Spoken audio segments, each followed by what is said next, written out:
Bismillahirrahmanirrahim. Assalamualaikum warahmatullahi wabarakatuh. Kami mahasiswa dari Institut Teknologi Sumatera ingin membuat video yang bertujuan untuk memenuhi tugas besar mata kuliah analisis data statistika. Kami dari kelompok 3 yang terdiri dari 7 orang dan masing-masing dari kami saling bekerja sama untuk menyelesaikan tugas besar ini. Oke, langsung aja kita ke video presentasi kelompok kami.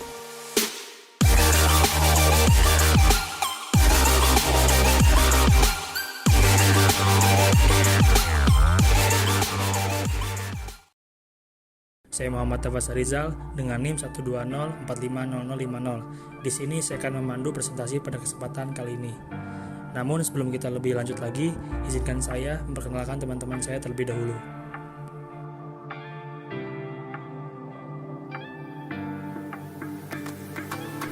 Yang pertama ada saya sendiri, Muhammad Tafas Rizal, NIM 120450050. Kemudian ada Muhammad Aditya Putra Suhendar, NIM 120450058. Kemudian ada Adelia Mutiara Zulna, NIM 120450104. Kemudian ada Nawa Fatimi Fauzia, NIM 120450014. Kemudian ada Justin Tigor Hasanongan Situmeang, NIM 120450061. Kemudian ada Jere Jorius Gama Abisurya, NIM 120450018. Dan yang terakhir ada Ferry Andreas 120450110.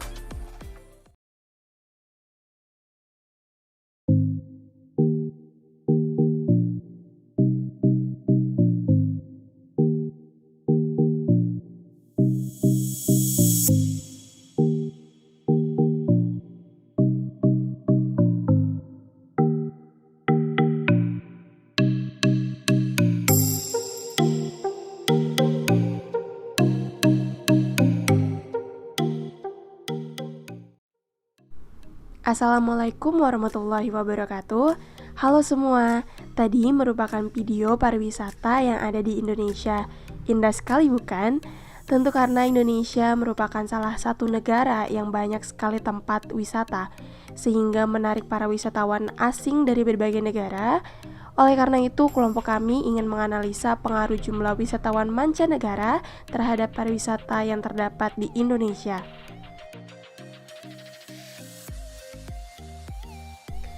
Wisatawan mancanegara adalah setiap pengunjung yang mengunjungi suatu negara di luar tempat tinggalnya, didorong oleh satu atau beberapa keperluan tanpa bermaksud memperoleh penghasilan di tempat yang dikunjungi dan lamanya kunjungan tersebut tidak lebih dari 12 bulan.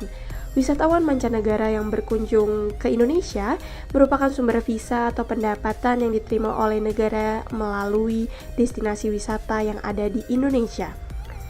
Destinasi pariwisata merupakan kawasan geografis yang spesifik berada dalam satu atau lebih wilayah administratif yang di dalamnya terdapat kegiatan kepariwisataan dan dilengkapi dengan ketersediaan daya tarik wisata, fasilitas umum, fasilitas pariwisata, aksesibilitas, serta masyarakat yang saling terkait.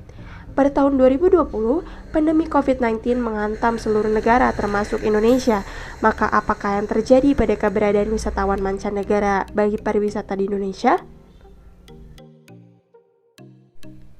Metode statistik yang digunakan adalah metode regresi linier sederhana dengan variabel X yaitu jumlah pengunjung tahun 2019 dan variabel Y yaitu jumlah pengunjung tahun 2020 sehingga didapatkan yang kita lihat tabel ANOVA pada video kali ini. Dari output tersebut diketahui bahwa nilai F hitung sama dengan 81,901 dengan tingkat signifikansi sebesar 0,00 kurang dari 0,05 dan 0,05 ini merupakan suatu besaran alfa. Maka model regresi dapat dipakai untuk memprediksi variabel jumlah pengunjung pada tahun 2019. Dengan kata lain, ada pengaruh variabel jumlah pengunjung pada tahun 2019 terhadap variabel jumlah pengunjung pada tahun 2020. Tabel di atas menjelaskan besarnya nilai korelasi atau hubungan R yaitu sebesar 0,0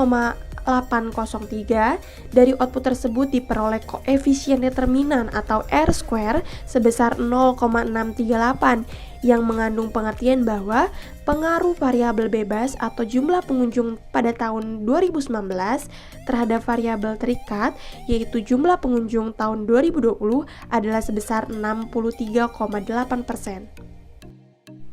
Dari pengujian yang telah kami lakukan dan data-data yang telah didapatkan, kami dapat menyimpulkan bahwa jumlah kunjungan wisatawan mancanegara ke Indonesia pada tahun 2019 hingga tahun 2020 mengalami penurunan.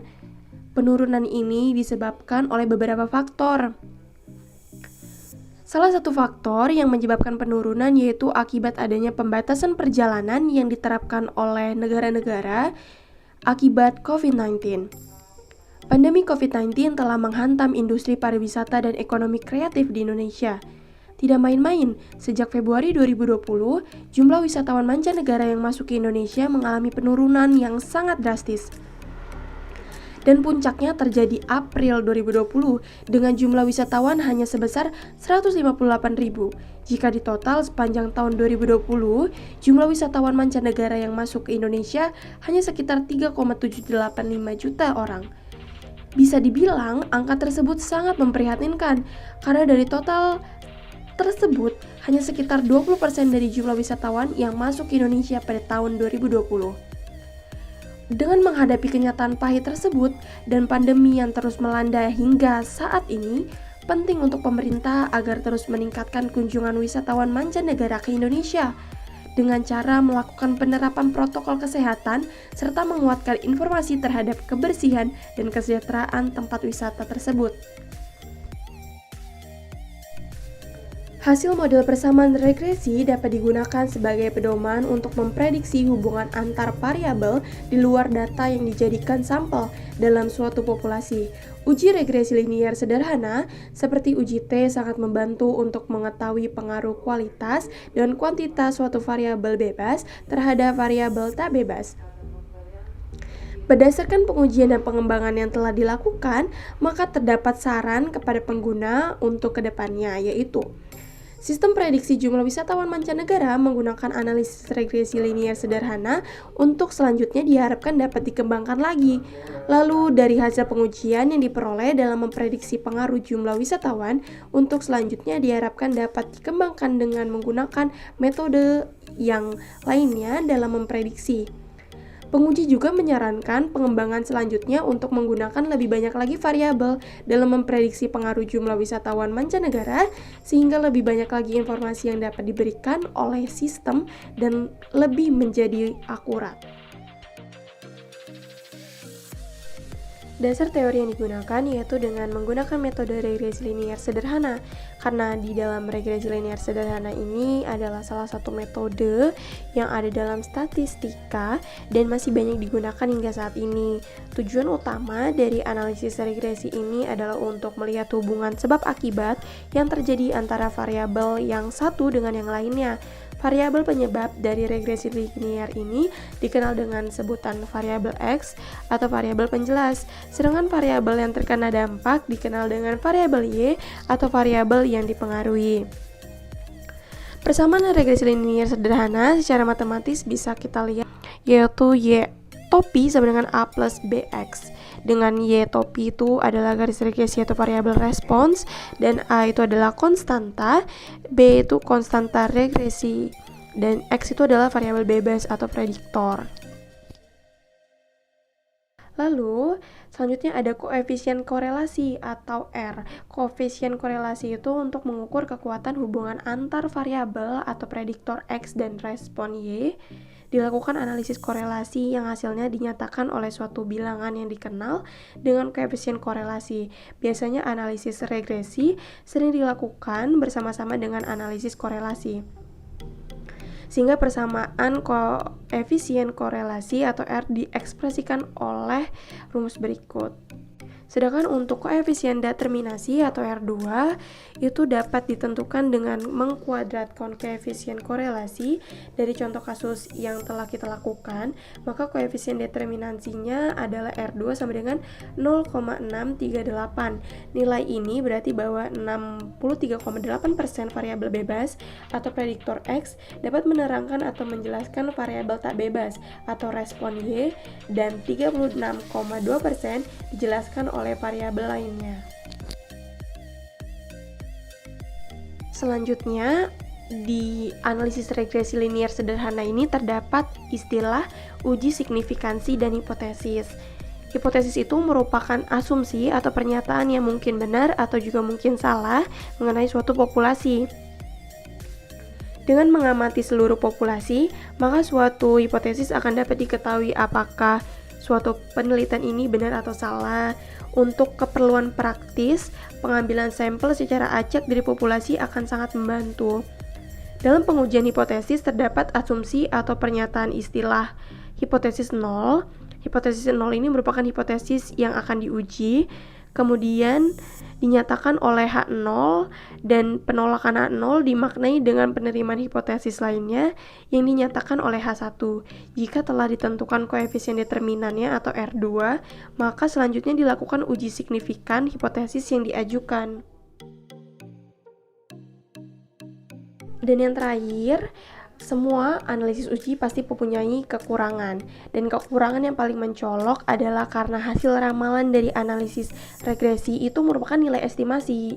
Jadi sehingga kemungkinan untuk tidak sesuai dengan data aktual tetaplah ada. Selain itu, penentuan variabel independen dan variabel dependen yang saling berkaitan dalam hal sebab akibat juga terbilang cukup susah, karena bisa jadi model yang tidak cukup bagus disebabkan karena kesalahan dalam memilih variabel yang digunakan untuk analisis.